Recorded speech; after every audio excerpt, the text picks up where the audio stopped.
समय आया रामचंद्र जी के लिए वैराग्य जागा। चरम शरीरी थे, तद्भव मोक्षगामी थे, उनका भी समय आया। इस बीच में लक्ष्मण का अकाल मरण हो गया। क्या हो गया? अकाल मरण हुआ। लगाओ देखो कितना जबरदस्त होता है। रामचंद्र जी लक्ष्मण के शव को 6 महीना लेकर के घूमते रहे। मेरा भाई मरा नहीं है, मरा ही नहीं है, उसकी मृत्यु को उन्होंने 6 महीने तक स्वीकार नहीं किया और जो भी बोलता था उससे दूर हट जाते थे, जंगल जंगल में भ्रमण करते थे। ये क्या था? आसक्ति थी, लगाव था। आज इतनी आसक्ति नहीं, कोई मर जाए तो तुरंत मान जाएगा आदमी कि हाँ भाई सांस नहीं चल रही, नाड़ी बंद पड़ चुकी है, मर गया है। पत्नी भी मान जाएगी कि ले जाओ। किंतु वो ऐसा मोह था भाई, जो जे कम में सुरा ते दम में सुरा। जो लोग मोक्ष जा सकते हैं वे लोग 7वें नरक भी जा सकते, इतनी कैपेसिटी उन्हीं में होती है। आज के लोगों में ना मोक्ष जाने की कैपेसिटी है, ना 7वें नरक जाने की कैपेसिटी। इतना पाप भी नहीं और इतना पुण्य भी नहीं। वो काल का प्रभाव था, वो सहनन का प्रभाव था। तो राम ने लक्ष्मण को 6 महीने लेकर घुमा, यह आसक्ति थी। लक्ष्मण का अंत संस्कार हुआ, वैराग्य आया, राम ने दीक्षा ले ली। क्या किया? दीक्षा लेने के बाद तो प्रबुद्ध हो जाते हैं, वैरागी हो जाते हैं, तपस्वी हो जाते हैं, ज्ञानवान हो जाते हैं। संसार शरीर भोगों से ऐसा वैराग्य आया कि रामचंद्र जी ने दीक्षा लेते ही 5 उपवास किए, पारणा के लिए निकले। सौंदर्य देख करके गांव में हड़बड़ी मच गई, महिलाएं अपना आपा खो बैठी। ये सब देख करके रामचंद्र जी को अंतराय समझा और अंतराय समझ के और गए और 5 उपवास कर लिए। 5 उपवास 10 उपवास हो गए, 11 उपवास हो गए। कांतार चर्या ली। कांतार चर्या ने वन में यदि आहार मिलेगा तो ही आहार करूंगा, ऐसा समझ, क्योंकि गांव में जाता हूं सौंदर्य देख करके सब लोग अपना आपा खो बैठते हैं। ये समझ करके उन्होंने कांतार चर्या ली, इस प्रकार तपस्या की। अब वे तपस्या करने बैठे और ध्यान में गए। ध्यान में ऐसे बैठ गए कि ऊपर सीता का जो जीव था, देखो इंद्र, कौन? स्त्री भी नहीं भाई, अभी तो इंद्र बन गई, पुरुष पर्याय में है, किंतु अब उसका मोह जागा। जब उसने दीक्षा ली तब राम का मोह जागा, और जब राम ने दीक्षा ली अब किसका मोह जागा? जबकि अभी पत्नी भी नहीं है, किंतु अनुराग, लगाओ एक जन्म का होगा ऐसा जरूरी नहीं है। जन्म जन्मांतर में भटकाता है, अगले जन्मों में भी लगाव भी जाता है और द्वेष भी जाता है। ये अगले जन्म में जाते हैं, इसलिए यही घटाना है, यही खत्म करना है। वहां उसका लगाव जागा, और लगाव जागा तो वो सीता का रूप धारण करके नीचे आई और रामचंद्र के सामने हूबहू सीता का रूप लेकर वैसे ही शब्दों से रामचंद्र जी को रिझाने का प्रयास करने लग गई। और सिर्फ ये मन में भाव थे कि राम मेरे पहले मोक्ष चले जाएंगे, मैं संसार में रह जाऊंगी, मुझे इनको विचलित करना चाहिए, जिससे ये अपने ध्यान से भंग हो जाएगा तो मोक्ष की जगह स्वर्ग में आ जाएंगे। ये विचलित करने के लिए प्रयास करने लग गई, किंतु राम अपनी दशा स्वीकार कर चुके थे। वैराग्य उपावन माही, चिंते अनुप्रेक्षा भाई। रामचंद्र जी ने 12 भावनाओं का चिंतन प्रारंभ किया, और जब 12 भावनाएं जाग जाती हैं तब संसार में ना माता दिखती है, ना पिता दिखता है, ना पत्नी, ना बेटे, कोई भी नजर नहीं आता। संसार का एक अणु मात्र भी पदार्थ वैरागी आत्माओं को प्रलोभन नहीं दे सकता है, उनको डिगा नहीं सकता है। ये 12 भावनाओं का प्रभाव है। रामचंद्र जी ने 12 भावनाएं स्टार्ट की। जैसे जैसे सीता भाव भंगिमा बनाने लग गई, रामचंद्र जी को अवधि ज्ञान हो चुका था। अवधि ज्ञान से उसने सारी चेष्टा सीता की जान ली और उन्होंने अपने मन को मोड़ लिया। 12 भावनाओं के साथ साथ क्षपक श्रेणी आरोहण की। क्षपक श्रेणी आरोहण करके शुद्धोपयोग दशा में चले गए और सीता के नृत्य करते हुए 4 घातिया कर्मों का नाश करके अरिहंत पद प्राप्त कर लिया। इसका प्रभाव है। आपको तो डांस सामने नहीं, केवल आवाज भी आ जाए कोई फिल्मी सॉन्ग की, तो तुम्हारा सब जो पूजा पाठ माला सब गड़बड़ा जाती है। घर में माला करते हो और बेटा आकर के टीवी स्टार्ट करता है, एकदम से कोई मूवी का गाना स्टार्ट होता है, तुम्हारी माला ही गड़बड़ा जाती है, पूरी ध्यान भंग हो जाता है। होता है कि नहीं? इधर तो हम कहते हैं तुमसे लागी लगन ले लो अपनी शरण पारस प्यारा, और उधर से बाय चांस आवाज आ गई तुमसे मिली नजर मेरे, भाव खो गए, भाव खो गए,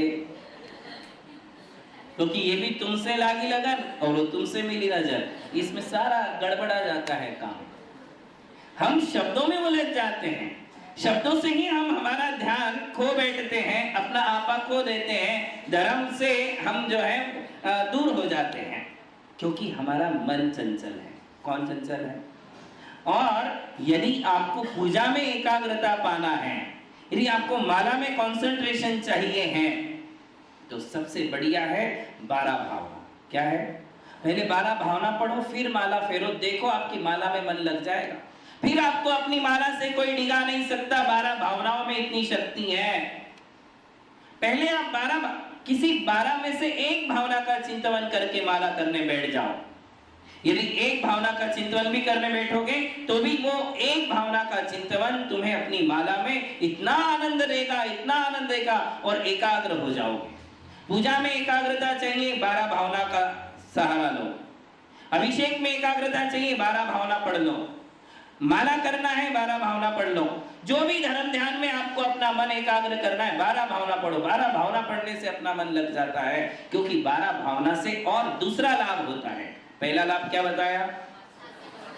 एग्जाम्पल दिया ना रामचंद्र, आसक्ति घट जाती। दूसरा लाभ होता है हमारे लिए मार्ग की उपलब्धि हो जाती है, एक सच्चा मार्ग मिल जाता है। किससे? 12 भावना से।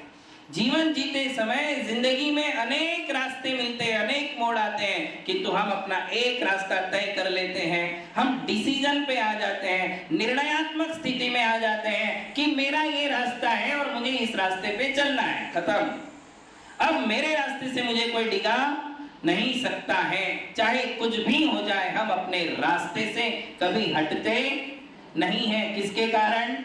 12 भावनाओं से। अब प्रश्न ये कि वो कौन सा मार्ग है? देखिए, बहुत ही विचारणीय विषय है।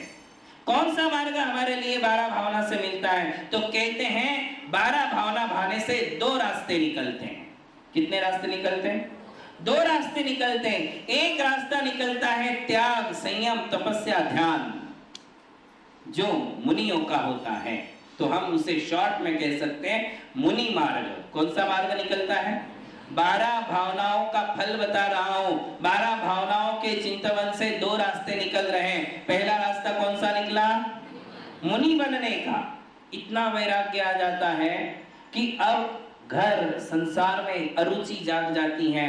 जो विषय भोग इतने सरस लग रहे थे वे निरस लग जाते हैं। अब किसी बात में इंटरेस्ट नहीं जागता है।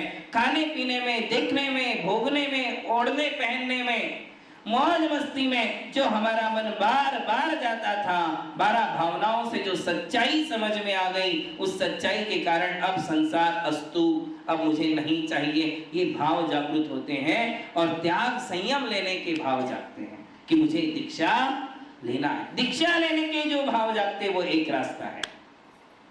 और दूसरा रास्ता है कि जब दीक्षा लेने की कैपेबिलिटी हमारे लिए समझ में नहीं आती कि मैं इतना एबल नहीं हूँ, मेरे में इतनी शक्ति सामर्थ्य नहीं है कि मैं दीक्षा ले सकता हूँ, तो 12 भावना से दूसरा मार्ग निकलता है भक्ति मार्ग।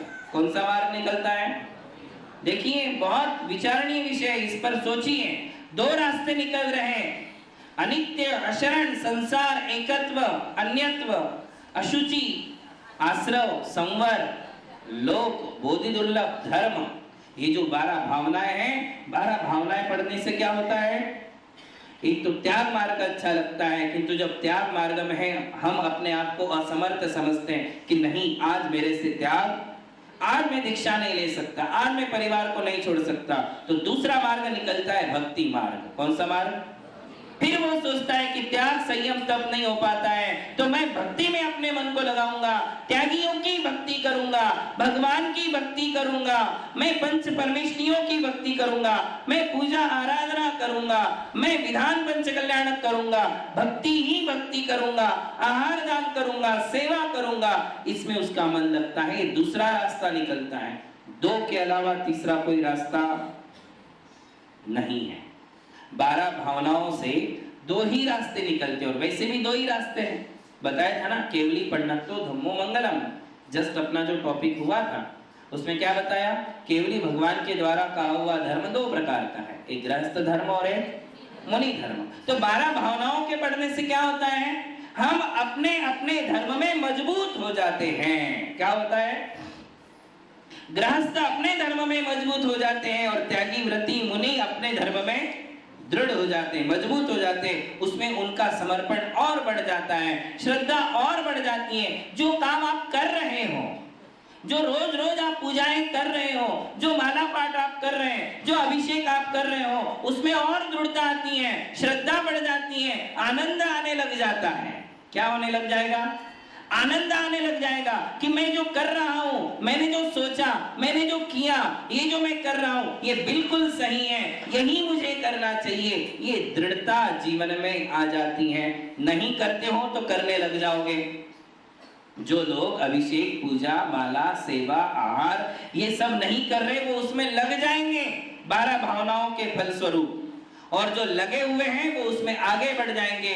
उनकी श्रद्धा, उनका आनंद का स्तर बढ़ जाएगा। जैसे कि पूर्णिमा के चंद्रमा का उदय होते ही सागर का जल स्तर बढ़ जाता है, ऐसे 12 भावनाओं से जो भव्य जीव होते हैं उनकी भावनाएं और वृद्धिंगत हो जाती हैं, विशुद्धि और बढ़ जाती है, कषायें घट जाती हैं। क्या घटती हैं, कषाय मंद हो जाएगी, क्रोध, मान, माया, लोभ की प्रवृत्ति घट जाएगी, विषय वासनाएं घट जाएगी, विकार दब जाएंगे और विशुद्धि ऊपर आ जाएगी, विकार को नीचे दबा देगी। ये दूसरा लाभ है। क्या लाभ बताया, क्या लाभ बताया, एक सच्चे मार्ग की प्राप्ति होती है। वो मार्ग या तो मुनियों का होगा या तो गृहस्थ धर्म का, भक्ति वाला मार्ग। गृहस्थ धर्म का दूसरा नाम क्या है, भक्ति। इसके अलावा कोई नाम है ही नहीं। गृहस्थ के हर धर्म में केवल भक्ति ही भक्ति है। चाहे वो कोई भी अनुष्ठान करे, चाहे वो कोई भी कार्य करे, भक्ति के अलावा गृहस्थ को कोई पर्याय नहीं है। साधुओं के साथ दो चीजें हैं, वे भक्ति भी करते हैं और त्याग तपस्या भी करते हैं। क्या करते हैं, त्याग तपस्या भी करते, भक्ति के साथ साथ। तो ये दो में से एक मार्ग हमारे लिए मिल जाता है। और तीसरा लाभ क्या होता है, 5 लाभ बता रहा हूं, मुख्य लाभ 12 भावनाओं से। तो तीसरा लाभ कहते हैं जीवन जीने के लिए संबल मिल जाता है। क्या मिल जाता है, 12 भावनाओं के पढ़ने से, समझने से, अपने जीवन में उतारने से क्या होता है, जीवन जीने के लिए सहारा मिल जाता है। कितनी भी बड़ी आपत्ति आ जाए, दुर्घटना हो जाए, पहाड़ टूट पड़े दुखों का, तो भी वो अपने मार्ग से विचलित नहीं होता है, क्योंकि अब वो समझ गया कि ये जीवन अनित्य है, सब कुछ नष्ट होने ही वाला है, थोड़ा पहले हो गया। समझदारी आ जाती है। क्या आ जाती है, रोएगा नहीं। ऐसे भी लोग हमने देखे हैं, सुना है, देखा नहीं है, सुना है, घटना सुनी है कि आचार्य श्री विमल सागर जी महाराज के एक भक्त हैं। आचार्य श्री विमल सागर महाराज की पुण्यतिथि आने ही वाली है, दिसंबर में आती, समय शिखर जी में मनाते हैं, आने ही वाले हैं। और कुछ दिन पहले उनका जवान बच्चा चल बसा, और वो ऐसे भक्त थे जो कभी आचार्य श्री की पुण्यतिथि छोड़ते नहीं थे, उसमें उनका बहुत बड़ा योगदान और शेयर भी होता। बच्चा चल बसा, सबने सोचा कि हमारा मेन आदमी ही संकट में आ फंसा, इस साल का प्रोग्राम कैसे होगा। जब सारे भक्तगण उनके घर पे सांत्वना देने के लिए गए, उनके आंखों में आंसू नहीं थे, उनके चेहरे पर गम नहीं था, और उन्होंने सबके लिए उल्टा कह दिया कि भाई साहब देखिए, ये संयोग और वियोग है तो चलता ही रहेगा। यही तो हमने गुरु से सीखा है कि संयोग और वियोग तो जीवन के दो अभिन्न अंग हैं। जीवन में संयोग भी होते रहेंगे और वियोग भी होते ही रहेंगे। हमारे लिए इसका कोई गम नहीं करना है। आचार्य श्री की पुण्यतिथि जिस दिन आती है उसी दिन बनेगी और उसी ठाट बाट से मनाई जाएगी। कौन कह सकता है ये, कौन कह सकता है ये, जिसका जवान बेटा मर गया हो और फिर भी ये शब्द बाहर निकल रहे हो, ऐसा कौन कह सकता है? जिसने गुरुओं के सानिध्य में रहकर ये संस्कार पाए हैं, त्याग और वैराग्य के संस्कार पाए हैं, 12 भावनाओं की शिक्षा पाई है, वही व्यक्ति ये कह सकता है। जीवन जीने के लिए सहारा यदि मिलता है तो किससे मिलता है? हर दुख छोटा हो जाता है। क्या हो जाता है? जिस दुख को हम पहाड़ समझते हैं वो हर दुख क्या बन जाता है? राई बन जाता है। दुख छोटे हो जाते हैं, गम मिट समिट जाते हैं, क्योंकि अब उसकी भक्ति, उसकी श्रद्धा जिनेंद्र भगवान के प्रति है। इतनी अटूट है कि उसको दुख परेशान नहीं करते। परेशानियां परेशान हो जाती हैं, किंतु वो परेशानियों से परेशान क्या होता है? परेशानियां स्वयं परेशान हो जाती हैं कि ये तो परेशानी नहीं होता, तो परेशानियां चली जाएगी किंतु वो परेशान नहीं होगा। ये किसका फल है? मन मजबूत बन जाता है, मन बिल्कुल साहसी बन जाता है। इतना साहस, इतना मजबूत, इतना दृढ़ हो जाता है कि उसको कोई दुख नजर आता ही नहीं। पॉजिटिव थिंकिंग, एक बिल्कुल सकारात्मक नजरिया बन जाता है।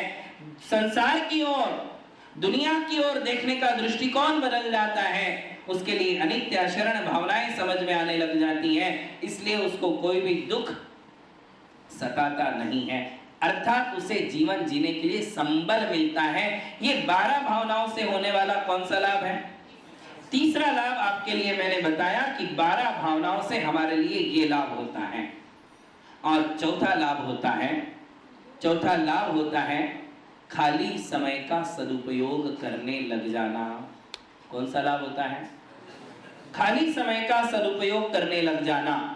और 5वां लाभ होता है समाधि मरण। ये 2 लाभ जो हैं वो मैं आपके लिए आने वाले दिनों में बताऊंगा, कल बताएंगे कि कैसे हम खाली समय का सदुपयोग करने लग जाते हैं। खाली समय सबके पास है, हर व्यक्ति के पास, हर महिला के पास, हर बच्चे के पास, हर बूढ़े व्यक्ति के पास खाली समय बहुत है।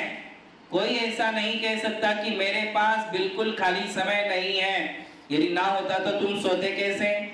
खाली समय में ही तो सोते हो, नहीं सोते? बिजी शेड्यूल में सोते हो कि खाली समय में सोते हो? खाली समय में सोते हो। बिजी शेड्यूल में तुम सीरियल देखते हो कि खाली समय में देखते हो? बिजी शेड्यूल में तुम घूमने फिरने जाते हो कि खाली समय में जाते हो? बात समझ में आ रही? हम जो कुछ भी काम करते हैं, एंटरटेनमेंट, मनोरंजन, ये सब कुछ कौन से समय में करते हैं? अर्थात सबके पास खाली समय है। इस खाली समय का सदुपयोग कैसे करते हैं ये कल बताएंगे। महावीर भगवान की